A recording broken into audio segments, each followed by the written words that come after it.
class 12 biology, we will see human reproduction, that is starts with the male reproductive system.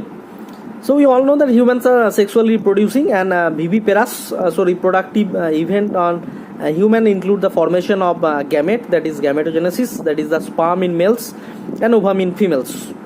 So transfer of sperm from the female into the female genital tract, that is the insemination, and fusion of male and female gamete, that is fertilization, leading to the formation of zygote.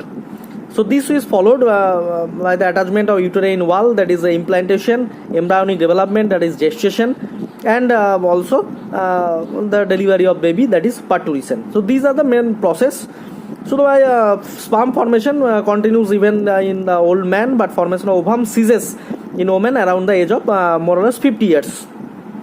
In India, actually always in other country, that is in cold countries, actually it can be last up to 55 years maybe.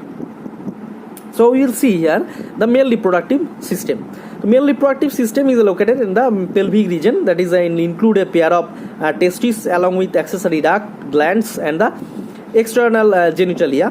That is, the testes are situated outside the abdominal cavity within the pouch, that is called scrotum. In infant, actually it is in the belly region, but when it grows, then actually it comes down.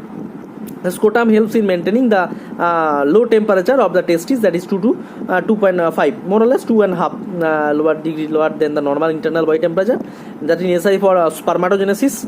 And in case of adult, each test is oval in shape and with length about 4 to 5 centimeter and width of about 2 to 3 centimeter.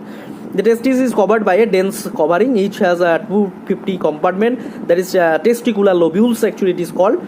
Each lobule contains 1 to 3 highly coiled seminiferous tubules, in which the male germ cell, that is spermatogonia, and Sertoli cells also found. The male germ cell undergo meiotic division, finally leading to the sperm formation and provide nutrition to the germ cell.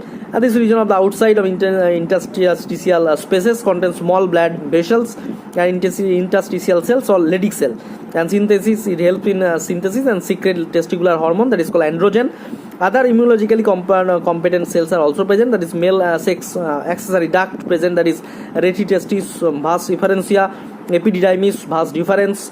So seminiferous tubule of leave the testis, and epididymis is located along the posterior surface and opens in the urethra, the ejaculatory duct also called, and these ducts store and transport the sperm forms on the testis and outside through the urethra. So urethra originate from the urinary bladder and extend through the penis to external opening, that is called urethral meatus actually. The penis is the male external genitalia, a special tissue that help in erection of the penis in the facilitated insemination. Enlarge an end of the called glanus penis and covered by loose fold of skin, that is called foreskin. So the male accessory gland actually include the pair of seminal vesicle, a prostate, and a pair of bulbourethral gland.